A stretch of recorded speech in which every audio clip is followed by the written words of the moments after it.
Bonjour à tous, je suis infiniment heureux de vous retrouver pour partager avec vous une nouvelle aventure. Aujourd'hui, nous allons parler de Rabbi Zouché de Anipoli. Vous vous souvenez, nous avons déjà parlé de Rabbi Elimelech de Lizensk. C'était son frère. Les deux frères avaient l'habitude de voyager ensemble dans des pays lointains. Et il y a beaucoup d'histoires et d'anecdotes qui nous racontent ce qu'ils ont vécu ensemble, de manière différente. Chacun avec sa personnalité, avec ce qu'il avait en plus, que l'autre n'avait pas. Rabbi Zouché d'Anipoli était un grand sage. Mais lui était très modeste, il se considérait comme un homme simple. À chaque fois qu'il avait besoin de quelque chose, il ne demandait jamais rien à personne. Il se dirigeait toujours vers Akadosh Baruch Hu. Il levait les yeux vers le ciel, parfois même les mains, et il priait Hachem. Il demandait à Hachem de lui donner tout ce dont il avait besoin. Chaque matin après la tefila, il restait à la choule pour étudier la Torah. Comme vous l'imaginez, au bout de quelques heures, il commençait à avoir faim. Alors qu'est-ce qu'il faisait ? Au lieu d'aller chercher la nourriture et de la consommer, il levait ses yeux vers le ciel et il disait à Kadosh Baruch Hu, Ribono shel olam, maître du monde, Ribono shel olam, Zouché a faim, Zouché doit manger. Toi qui donnes de la nourriture à toutes les créatures, qui permet au minéral, au végétal, à l'animal et à l'homme de se nourrir. Donne-moi à manger, apporte-moi à manger s'il te plaît. Toutes les personnes qui étaient présentes l'entendaient dire ça, et puis ils se disaient, bon, si Rabbi Zouché a faim, on va lui donner à manger. Et donc il lui apportait à manger. Quand il terminait de manger, il faisait, comme vous le savez très bien, le Birkat Hamazon, et il remerciait qui ? Akadosh Baruch Hu, et il disait, Ribono shel olam, maître du monde, merci beaucoup pour la nourriture que tu m'as envoyée. Vous l'imaginez, vous ? Si on pouvait juste lever les yeux, demander quelque chose et l'obtenir tout de suite. Akadosh Baruch Hu, quand il a créé le monde, il a béni en fait la terre. Il a béni tous les éléments de la nature. Et il a béni la terre pour qu'elle puisse nous donner de la nourriture. Toutes sortes de nourriture. Des grains de blé, des grains d'orge, et puis toutes sortes d'aliments, vous savez, de l'avoine, des légumes, des fruits. On le dit tous les jours dans la tefila, on remercie Hachem de nous avoir donné tout ce qu'il nous donne. Et puis en fonction des saisons, il nous donne parfois de bons raisins. Et ces bons raisins vont parfois nous donner de très très très très bons vins, mais aussi des olives. Et ces olives-là pourront nous donner également de la très bonne huile d'olive. Chaque élément de la nature a été créé, a une fonction et a un but bien précis. Il est là pour nourrir ce qui a été créé, juste avant lui, juste pour lui. On est là tous pour quelque chose. Et donc Rabbi Zouché d'Anipoli, lui, la seule chose qu'il faisait, c'est de demander à Kadosh Baruch Hu, et bien sûr, on lui apportait à manger. Un jour, dans la synagogue, il y avait un homme, un des fidèles, qui s'est mis en colère. Il s'est dit, mais qu'est-ce que cela veut dire ?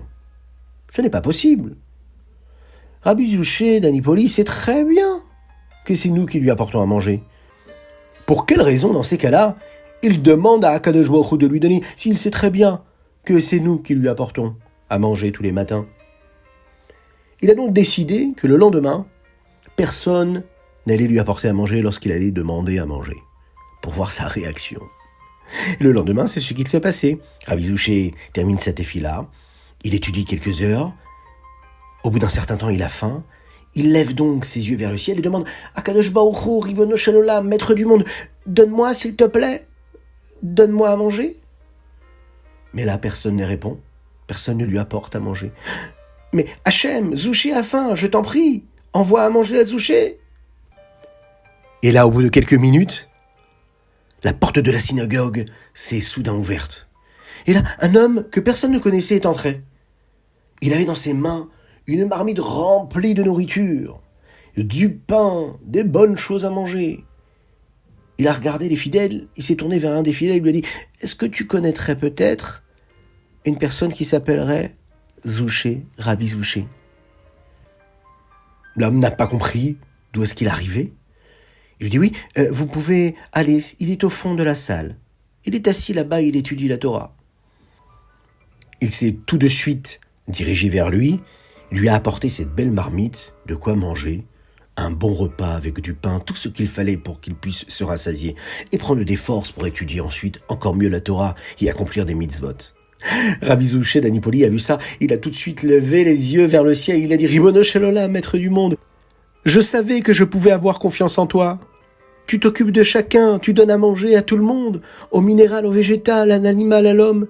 Tu es là pour tout le monde. Merci beaucoup pour ce repas. » Toutes les personnes qui étaient autour n'ont pas compris ce qui s'était passé. Ils sont partis voir l'homme. Ils lui ont dit « Mais pour quelle raison vous lui avez apporté cette nourriture à Rabbi Zouché d'Anipoli? Est-ce que quelqu'un vous a dit qu'il avait besoin de manger ?» Là, l'homme a répondu « En fait, non, pas vraiment. Mon père est décédé il y a quelques années, mais cette nuit, il m'est apparu en rêve. Et il m'a dit, voilà, je te demande de te rendre à telle heure dans telle choule et d'apporter de la nourriture à un juif qui s'appelle Zouché. » Au début, moi, je me suis dit, bon, c'est simplement un rêve, qui n'a pas vraiment d'importance. Mais je l'ai fait 3 fois de suite, ce rêve-là. J'ai donc décidé de me lever, de préparer un splendide repas et de lui apporter, de me mettre en direction de cette synagogue et de trouver cet homme-là qui s'appelait Zouché, à qui je devais apporter cette nourriture comme mon père me l'avait demandé. Quand ils ont vu ça, tous les fidèles de la synagogue ont compris qu'il venait de se passer quelque chose d'extraordinaire. Et donc Akadosh Baruch Hu, Dieu, il entendait bien la tfila et la prière de Rabbi Zouché d'Anipoli. Vous imaginez un petit peu. Il suffit juste de prier. Il faut prier, demander à Akadosh Baruch Hu tout ce dont nous avons besoin. Et parfois, il faut lui faire confiance, puisque Dieu, lui, sait ce qui est bon pour nous. Il sait vraiment ce qu'il doit faire pour nous, ce qui nous permettra d'être encore plus heureux, d'être épanouis, de pouvoir le servir, de pouvoir apporter de la joie et du bonheur à chaque personne qui nous entoure.